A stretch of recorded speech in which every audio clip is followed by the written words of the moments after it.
there of you? There's about 40. How many? 40. In the bus?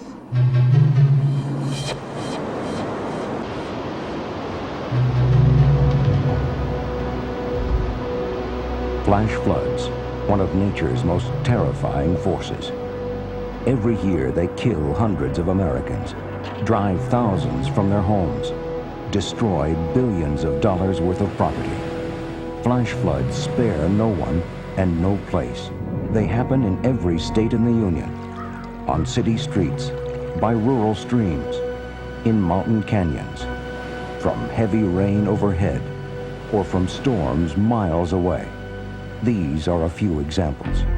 July 1976, 139 people drowned or were crushed to death when 12 inches of rain fell in 6 hours, sending a wall of water plunging through Big Thompson Canyon, Colorado. August 1985, Cheyenne. 12 died in the biggest natural disaster ever to hit Wyoming. Many were trapped in cars on streets and roads when 7 inches of rain fell in 2 hours. June 1986, Pittsburgh. 9 died, millions in damage. 5 inches of rain fell in 90 minutes. And then in May and July of 1987, flash floods turned placid streams in and near San Antonio, Texas, into raging monsters. Charles Lovett and his son Charles Jr. were caught in the first one.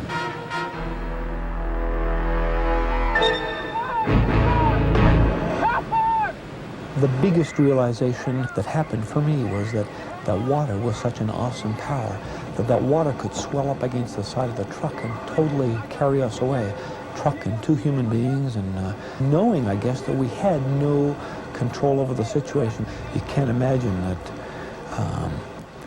that water can have that kind of awesome power. Warnings of impending flash floods. Many flash floods happen at night when visibility is poor. Evacuate your area immediately when you're advised to. Climb to high ground when a flash flood is upon you. Don't try to outrun it on foot or by car. Abandon your car immediately if water begins to rise over the road on which you're driving.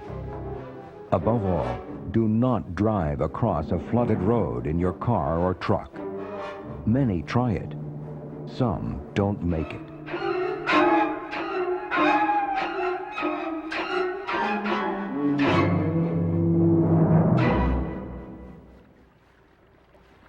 How can a foot or 2 of water cost you your life? Water weighs 62.4 pounds per cubic foot and typically flows downstream at 6 to 12 miles an hour. When a vehicle stalls in the water's momentum is transferred to the car. For each foot the water rises, 500 pounds of lateral force are applied to the car. But the biggest factor is buoyancy. For each foot the water rises up the side of the car displaces 1,500 pounds of water. In effect, the car weighs 1,500 pounds less for each foot the water rises. 2 feet of water will carry away most automobiles. There are things we can do to escape the dangers of flash floods. Whatever we do, we should remember that rain will fall again, and in a flash, turn tiny streams into raging floods, sweeping away buildings, boulders, trees, cars, trucks, and people with incredible force. Those who've survived will never forget them. We kept our arms wrapped around the tree for hours, just waiting for help. It wasn't but a few minutes, the whole front of his house tore off, but his wife and children were gone. It was a great big metal building. It had to be like about 60 feet long, and it was totally wrapped around a trailer truck that was over there. Absolutely scared to death. Never been so frightened in my entire life. You can't imagine that water can have that kind of awesome power. As we came over the top of the railroad tracks and saw the water situation, I saw what appeared to be a little Toyota pickup that had just driven through it. Turns out that Toyota pickup had actually made a U-turn and had driven away, thinking that it couldn't get through from the other end. But I thought, geez, if that Toyota can get through, no problem, I can get through. We started down, I further saw some people up here on the knoll here that were filming it, and I thought, boy, you know, geez, they're not making any gestures at all. There's really nothing to worry about, and I'll charge through it. And I tried to charge through the water, and I got about right here when the truck just stopped dead, and I panicked a little bit here, and it started to move a couple of inches, a couple of feet. As we moved down into the stream here and we started to get carried away, it wasn't a floating sensation. It was as if we were completely out of control, and that it was like a little teeny toy being bounced around by fabulous waters. You can imagine a little teeny top being in a toilet bowl.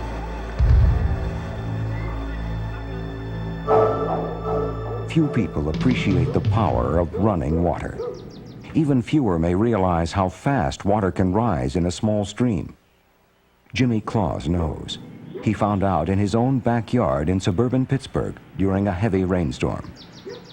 My mother decided to move her car because the water started coming up in the driveway there a little bit. So she moved her car, and I thought I'd better do the same. So I backed it out the driveway. By the time I got to the end, the car was floating already towards the creek. And I tried to open my door, but it wouldn't open due to the water pressure around it. So I jumped out the window, and I was trying to make it back to the house. I couldn't make it, so I grabbed a tree branch, and just as I grabbed it, I went underwater. And I pulled myself back up, and I climbed the tree. My car went back and hit the wall, stood straight up on end, flipped upside down, and took off. And I found it about a mile down the road the next day. I was probably up there an hour and a half, and as the water kept rising, I kept going up a little higher, a little higher. And so I was pretty close to the top of the tree, and the debris was slamming into the trunk, and the tree was rocking and shaking and creaking and everything else, and which had me really scared. Architect Ron Duke had an equally horrifying experience at his home near the headwaters of the Guadalupe River in rural Hunt, Texas. The house itself is built 16 foot up in the air on pilings and is approximately 200 to 225 foot from the Guadalupe River. It is 3 foot thereabouts above the 100-year floodplain.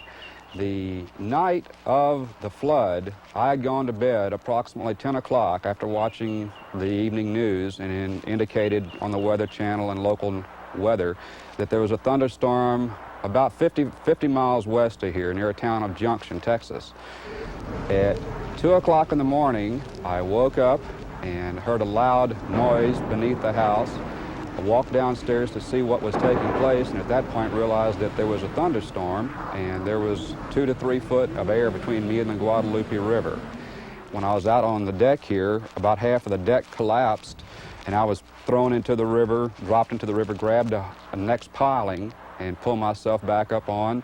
And eventually it got to about 1.5 feet above the actual deck portion, which would place it approximately 22 foot rise at this point of the river right here.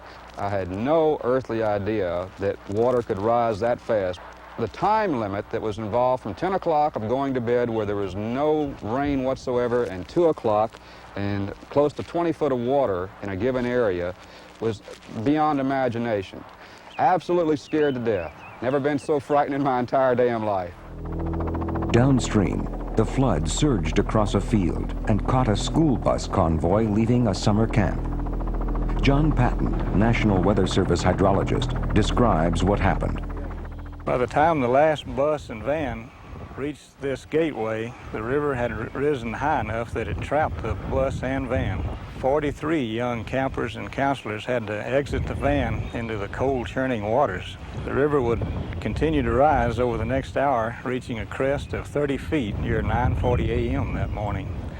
This 30 feet was 12 feet above the point on which I'm standing, the same height this surveyor's rod is. The campers and the bus were swept into the raging floodwaters. The lucky ones were carried into trees where they could take refuge. Army, Red Cross, and police helicopters swarmed to the scene and began plucking the teenagers from the river. But 10 were drowned.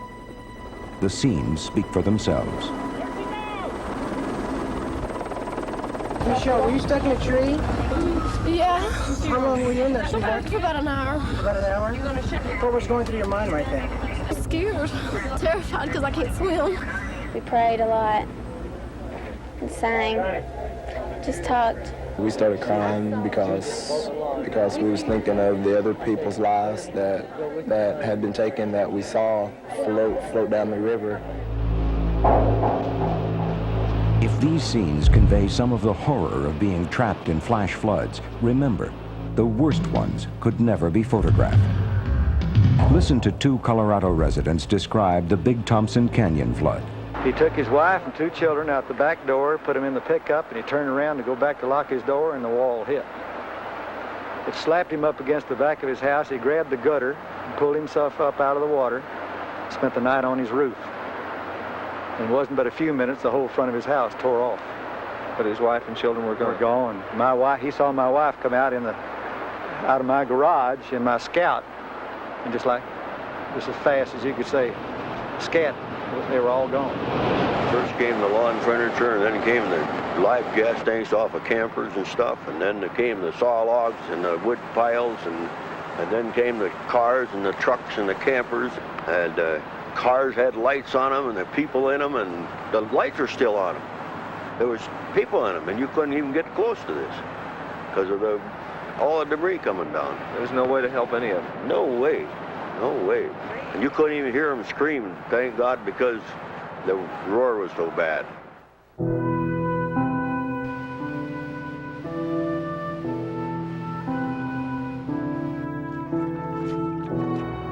A flash flood is an elemental force of nature.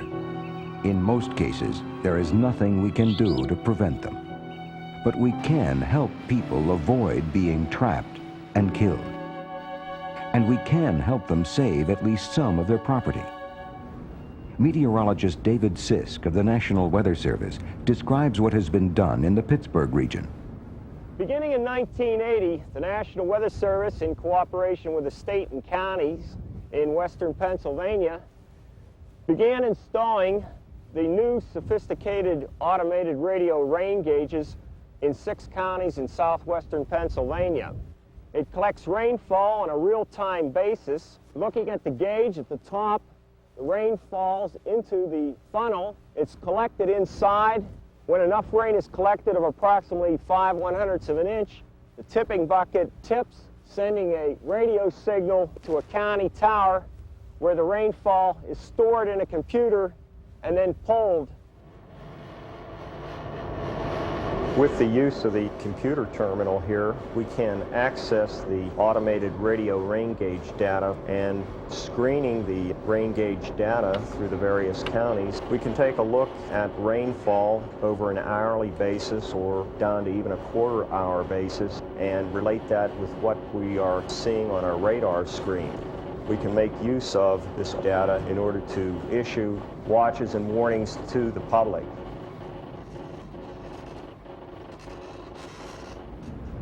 A unique system is being developed in Tulsa, Oklahoma. Dr. Ray Jensen of the Applied Systems Institute. This is the Tulsa Environmental Monitoring and Warning System, a system that is being developed for the city of Tulsa.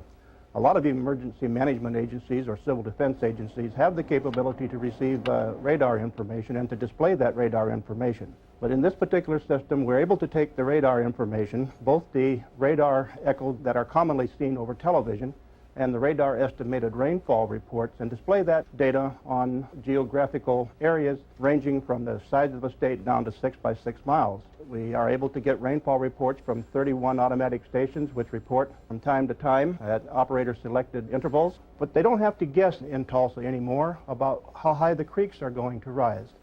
This system has the capability through computer software to input the radar estimated rainfall over a drainage basin into what we call hydrologic tables. These are tables which relate the amount of rainfall to the amount of flooding that would occur in a particular creek in a drainage basin, and also the time that will occur. Advanced systems like these will help Weather Service forecasters predict flash floods and issue warnings. But warnings will do little good unless people hear and heed them. One useful tool, a NOAA weather radio that broadcasts weather information 24 hours a day. Some models will emit a loud alarm automatically when danger occurs.